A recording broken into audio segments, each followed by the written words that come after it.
Hello and welcome to this episode of the Northwood Podcast. I'm your host, Heath Jones, and I pastor a church in Indianapolis, Indiana called Northwood Christian Church. If you'd like to learn more about our church, I'd encourage you to write into us. That'd be a good way to get to know me, to write into me, my email, which is heath@indncc.org. That's HEATH at INDYNCC.org. And put it on the screen right here. If you're part of our visual audience, you can write it down, maybe pause it for a second. If not, maybe rewind the tape and listen to it again. Or if you would like to join our emailing list, you could write into a different email, our office administrator at admin@indncc.org. That's ADMIN at indncc.org. Again, I'll put that on the screen for our viewing audience. And as for this podcast that you're listening to, it's made in partnership with the All Indiana Podcast Network. The All Indiana Podcast Network produces podcasts that are made right here in Indiana and are often about topics of interest for Hoosier specifically. So I'll flash their logo on the screen right now for our visual audience. And for those of you who are listening, if you want to learn more about them, I would encourage you to go to their website at www.allindianapodcastnetwork.com. That's allindianapodcastnetwork.com. There you can find the dozens and dozens of podcasts that they produce. Also, you can find them by going to Wish TV's website, by typing in www.wishtv.com/podcasts. That's wishtv.com/podcasts. So enough of the housekeeping issues. Here in a moment, we're going to turn to consider a passage from the Bible, from the book of Acts, chapter 2. But before we get to that, we have to pause for some ads for our podcast audience. So I'll see those of you who are listening after a break, which is now. 2, 3, 4, and we're back. Or at least some of you are. Some of you, those of you watching me through that, never left. Kind of awkward. But whatever. We're moving on to the passage from the Bible that we're considering today, which I said before is in the book of Acts, chapter 2, specifically verses 42 through 49. Acts chapter 2, verses 42 through 49. And here goes. It reads, "They devoted themselves to the apostles' teaching and fellowship, to the breaking of bread and the prayers. All came upon everyone because many wonders and signs were being done through the apostles. All who believed were together and had all things in common. They would sell their possessions and goods and distribute the proceeds to all, as any had need.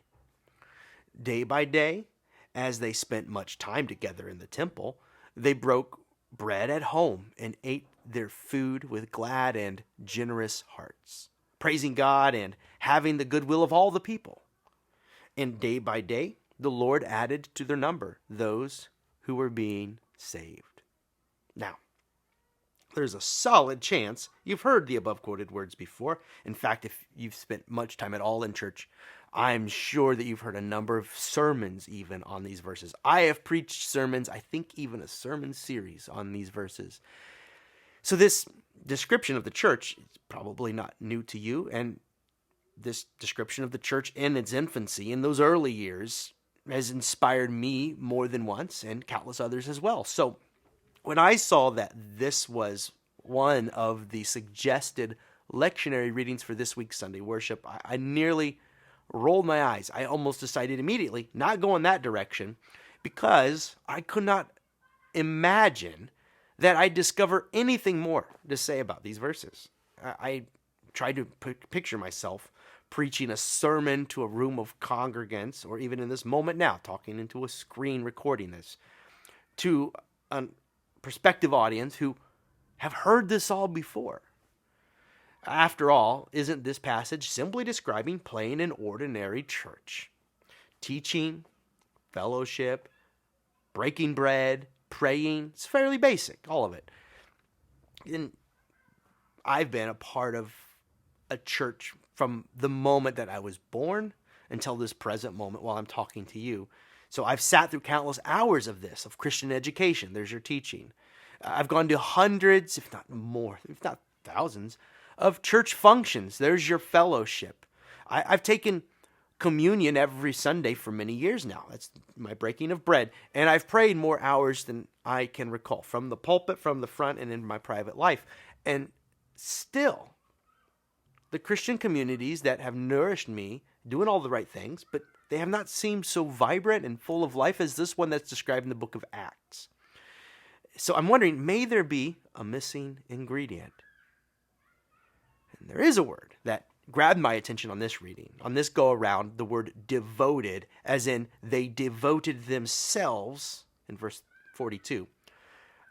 And I looked into this word. They devoted themselves, devoted in the Greek. And I looked at the English translation that we have for this word devoted, compared it to the Greek. And the original Greek conveys the same sense that our modern English word does, devoted. If you think you know what that means, you probably know what the original Greek word meant. Here is described a focus and an attention towards something, a commitment to a person, place, or a practice. For example, a devoted racquetball enthusiast will apply their focus and attention to their passion. They will commit themselves to this passion over other interests. In other words, they will be devoted to their interest. And the early Christians were committed to the life of their churches, devoted to the life of their church, which was far more important to them than racquetball. So I'm not saying that people in church aren't devoted, at least in some ways. We are very devoted to a variety of things, in fact. We are devoted to certain rituals and practices. Boy, aren't we ever. To ways of being. We are devoted to certain worship styles and aesthetics. Boy, aren't we ever. Some are perhaps too devoted on their pastors. Cults of personality are real problems in religious communities. In short, I could go on and list things that we're devoted to, many, many things that we're devoted to in church. We are devoted to maintaining order. Some churches are devoted to amassing wealth, which has been a huge problem. But are we devoted to the one crucial thing that I noticed in this passage? They were devoted to one another. Are we devoted to one another? I encourage you to go back and read the second chapter of Acts. Then read the whole book if you've got the time. And what I noticed on this go around was how the life of the community was organized around activities that tightened the bonds of intimacy within the church. Let me tell you about a different church, one that you may have heard of, called Crystal Cathedral in Orange County, California. It opened in 1980. It featured more than 10,000 panes of glass. It was all made of glass, most of its facade. And it seated about 3,000 worshipers and had 1,000 singers and musicians up at the front. So one can imagine it. Vaulted glass ceilings, the light filtering in and casting brilliant fractals. It was inspired by the vision of one Robert H. Schuller, now deceased. He was one of the first and most groundbreaking televangelists. And at his peak, Schuller's television program, The Hour of Power, attracted 1.3 million viewers from all over the world. And here, just to give you an idea of his ministry and his life, I'll just quote from his obituary, Robert Schuller's obituary in the New York Times, to give you an idea as to the scale of his ministry in his Crystal Cathedral. And here I'm quoting from the New York Times, his obituary. For more than 40 years, Dr. Schuller was an apostle of positive thinking and a symbol of success. A charismatic shepherd, he was one of television's first preachers to reach audiences around the world with a hopeful message of self-healing and self-empowerment. Typically wearing lavender and purple vestments and a broad smile, he became a Sunday morning fixture in countless homes, a kind-faced, white-haired pastor delivering sermons on Hour of Power. Inaugurated in 1970, it became the nation's most watched weekly religious program in the 1980s. Probably nothing symbolized the ambition of his enterprise more than the Crystal Cathedral, a glass-sheathed edifice built on 40 acres in Garden Grove, California, and opened in 1980. It cost $18 million, the equivalent of $51 million today. One of the country's first megachurches, the cathedral gave Dr. Schuller an imposing pulpit from which to reach his global flock, not to mention a roomy stage for his showmanship. The church's Christmas pageant came complete with live camels and horses and angels overhead on cables. End quote. As Schuller aged, he would try to hand off his church, his Crystal Cathedral, to his son. And then after disputes about the church's future vision, his son was removed and then he put his daughter in charge. But without its founder, the Crystal Cathedral would, over the course of a decade and then a new decade, falter. So here again, quoting from his obituary in the Times. Like other empires, Dr. Schuller's Crystal Cathedral Ministries faltered after he stepped down as its leader in 2006. Crushing debt from lavish overspending, a changing religious broadcast industry, an aging audience, and a mishandled family succession all contributed to its filing for bankruptcy in 2010. The Crystal Cathedral was sold to the Roman Catholic Diocese of Orange County in 2012. So fascinating history there, oversimplified to be sure. Point is, the founder left and it fizzled. I bring up the Crystal Cathedral and Robert Schuller here not to disparage him, his ministry, or to bring up scruples about his theology. I bring him up now to highlight one of the more obvious contemporary examples of a church rising and falling with its pastor. A church devoted to its pastor. The church was devoted to a celebrity minister and the experience he was able to produce for them. But without him, it didn't work. And it didn't continue, at least not in the way that they had known. For a church to last through the generations, past its founders, its members' devotion must extend beyond the minister, beyond the building and the style, the ways that they worship and experience worship together. A church is strong and has staying power when its members are devoted to one another. Other things too, but also and especially to one another. The church that we read about in today's reading from the book of Acts were devoted not just to the teachings of Paul, Peter, or any other charismatic leader. No, they were devoted to also one another and to Jesus. And they built no cathedrals, but their church continues to this day. The fellowship, the intimate communion they shared with one another was one way that they lived into the calling that Jesus had placed on their lives. I included that 46th verse in the reading so you can notice that they gathered after they were at church. They gathered together in the sanctuary. They spent so much time in the sanctuary that they would go home and then gather in the homes of the church's early members. Most of the communal life of the early church, we believe today, happened in their homes. And this shouldn't surprise us because they were devoted to one another. You spend a lot of time with the people you're devoted to, in their homes or otherwise. So you don't need a charismatic leader or crystal palace to do this. You just need connection with the ordinary and extraordinary people around you. The church thrived when the people were devoted to many things, to God and to worship, but especially and essentially to one another.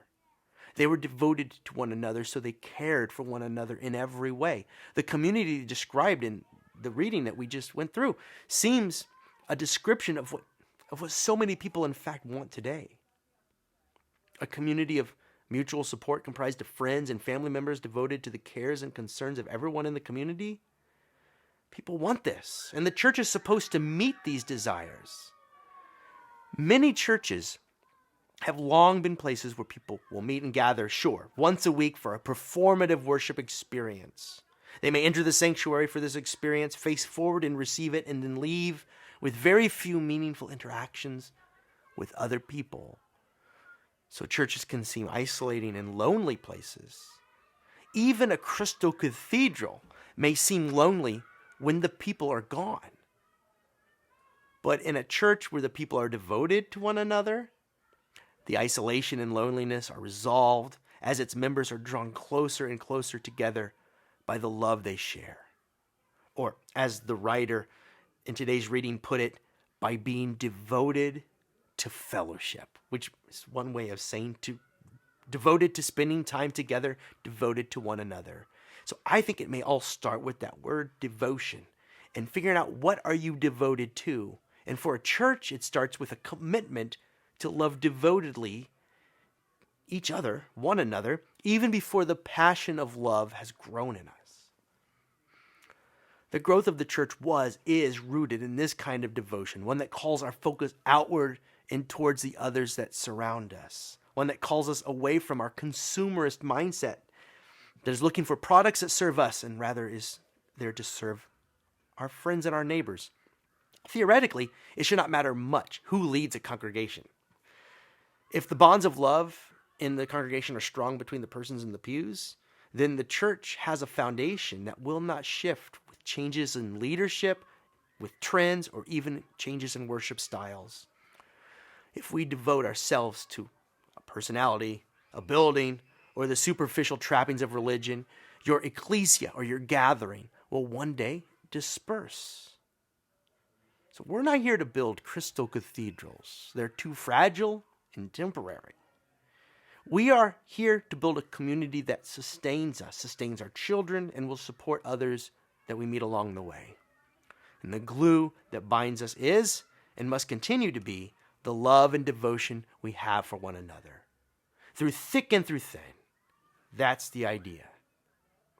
And if we remain devoted to what matters most, the church endures. This has been the pattern through history.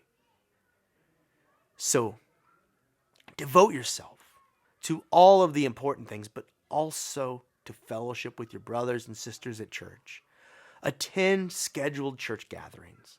Organize church gatherings of your own wherever you worship. If you don't like the ones you've got, organize ones of your own with the cooperation of your brothers and sisters in that church. Talk to people before and after church. That's a simple thing you could change. If you're rushing in and rushing out, stop and sit and talk with people before and after. Or invite someone that you don't know very well out to lunch or to dinner or even to your home. Call someone from your church that you haven't spoken to in a while.